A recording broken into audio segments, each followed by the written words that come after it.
د باچا نوي کالي وړاندې کوونکی محمود مرهون.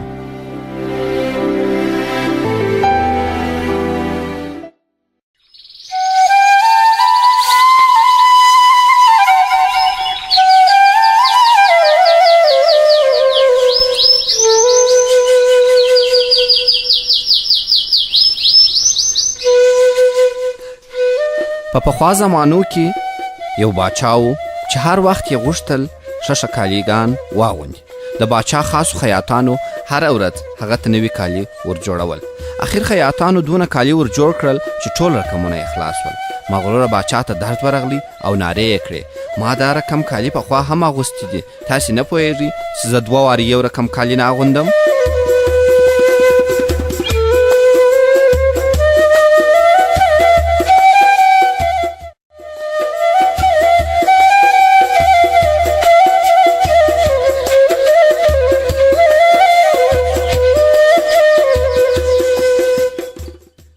د باچا نوکرانو په ټوله ښار کې جار ووهلی.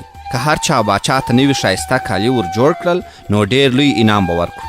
د هغه ځای ټولو خیاطانو کوښښونه شروع کړل. هغوی کوښښ وکړي چې باچا ته نوي ښایسته کالي جوړ کړي، مګر د باچا هیڅ رقم کالي نه سول خوښ.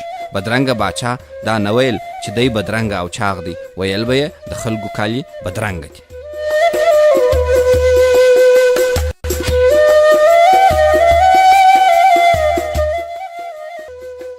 یوه ورځ 2 چمبازان د باچا دربار ته راغلل او ویې ویل، باچا صاحب موږ د ډیر لیرې ځای څخه راغلي یو تر څو تا خوشحاله کړو او ښه کالي در جوړ کړو. موږ داسې عجیبه ټوکران لرو چې بې عقل خلک هغه ټوکران نسي لیدلی. باچا وویل، اوهو څونه جالبه، دا خو ډیره ښه خبره ده. په دې سره به زه پوه سم چې وزیران مې څوک هوښیاران دي او څوک بې عقل. ډیر ښه، بس تاسې یې په جوړولو شروع وکړئ. وروسته یې هغوی ته ډېرې پیسېګانې ورکړې.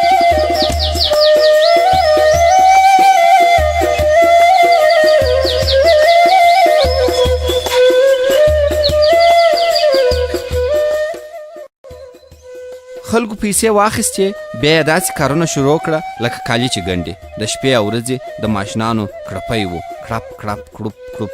باچا غوښتل چې وویني چې د خیاطانو کار تر کومه ځایه رسېدلی دی. د دې لپاره یې د ځان سره فکر وکړي، ښه خبره به دا وي چې خپل تر ټولو هوښیار وزیر ور واستوم.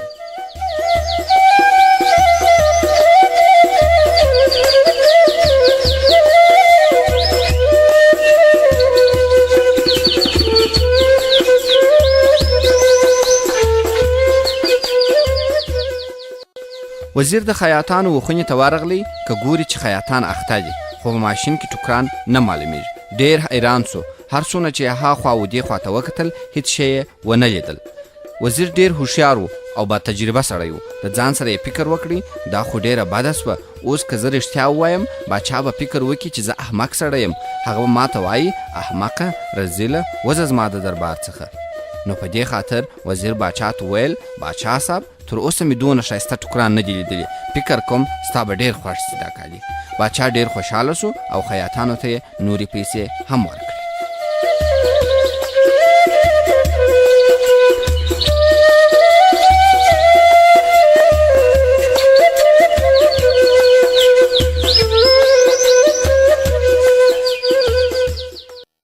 څو ورځې وروسته باچا وغوښتل چې خپل کالي وویني. نو د ځان سره وویل، که مې ونه سوی کولی چې دا ټوکران ووینم، بې آب بسم. نو هغه و چې خپل یو بل وزیر یې خیاطانو ته ور واستوي. باچا فکر کوي چې دا وزیر هم ډېر هوښیار دی، مګر هغه هم نه سوی کولی چې ټوکران وویني.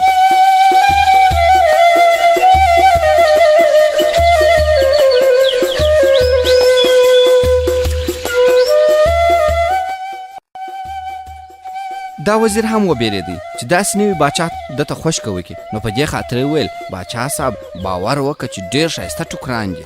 باچا ډېر خوشحاله سو. د ځان سره یې فکر وکړي، نور به نو زه تشویش نه کوم چې هغو وکولی سول چې دا ټوکران وویني، زه به یې هم ووینم.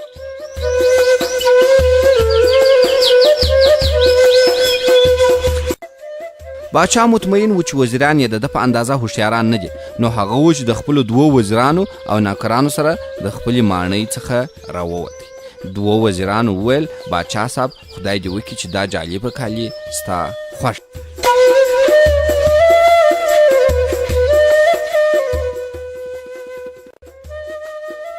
باچا د خیاطانو خونې ته ورغلی، مګر هغه هم د خیاطانو په ماشینانو کې هیڅ شی ونه لیدل. د ځان سره یې فکر وکړ، اوه یعنې څه، زه ولې نسم کولی چې دا ټوکران ووینم؟ یعنې زه احمق یم یا زه باید غږ ونه کړم چې ما شی نه دی لیدلی. نو په دې خاطر باچا خیاطانو ته وویل چې دا ټوکر مې ډېر خوښ سو. دواړو وزیرانو په زړه کې ویل څونه د شرم خبره ده چې موږ یې نسو لیدلی.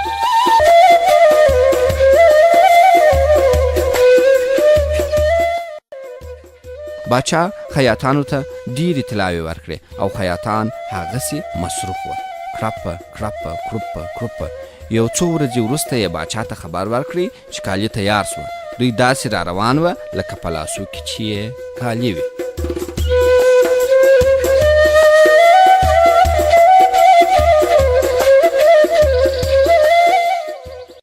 وروسته یې باچا ته نوي کالي ورښکاره کړل او ویې ویل باچا صاحب ته د کالو ته ښه وګوره. کله چې خلک تاسې په داسې کالو کې وویني نه یوازې دا چې حیران بسې، ډېر صفت به دې هم وکړي. خیاطانو د باچا سره کومک وکړي چې خپل کالي وکاږي او نوي کالي واغوندي. باچا ځان ناګمانه واچوي او ویې ویل واه واه څونه ښه، دا کالي ډېر ښایسته او خوندور کالي دي.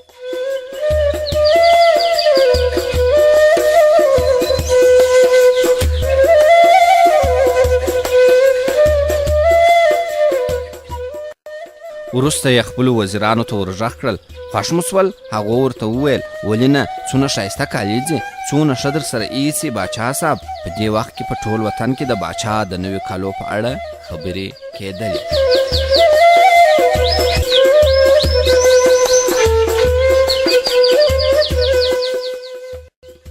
نو هغه چې یو ورځ په ښار کې جارو والسو چې باچا په خپلو نوو کالو کې په ښار کې ګرځي. سبا باچا په خپلو نوو کالو کې چې نوکران او غلامان هم ورسره وه ګام ګام په ښار کې روان وو. باچا په زوره ویل زما نوي کالي یوازې هوښیاران خلک ویني. خلکو نارې کړې و باچا صاحب دا کالي ستا سره ښه خوند کوي، په دې کالو یوازې ته ارزې. باچا چې د خلکو ستاینې واورېدې ډېر خوشحاله سو.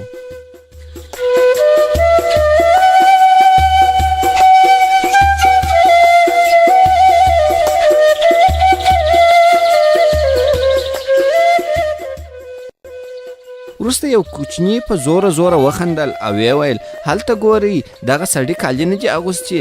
باچا صاحب که ته داسې لغړ وګرځې ناجوړه بسې. او وی بې آبه سوم، د خلکو د خندا سوم، پزه مې وټه پرې سوه، زه لڅ یم، تر اوسه خطا وتلی وم. باچا دا خبرې د ځان سره وکړې او هغه کوچنی یې د ځان سره خپلې ماڼۍ ته بوتلی.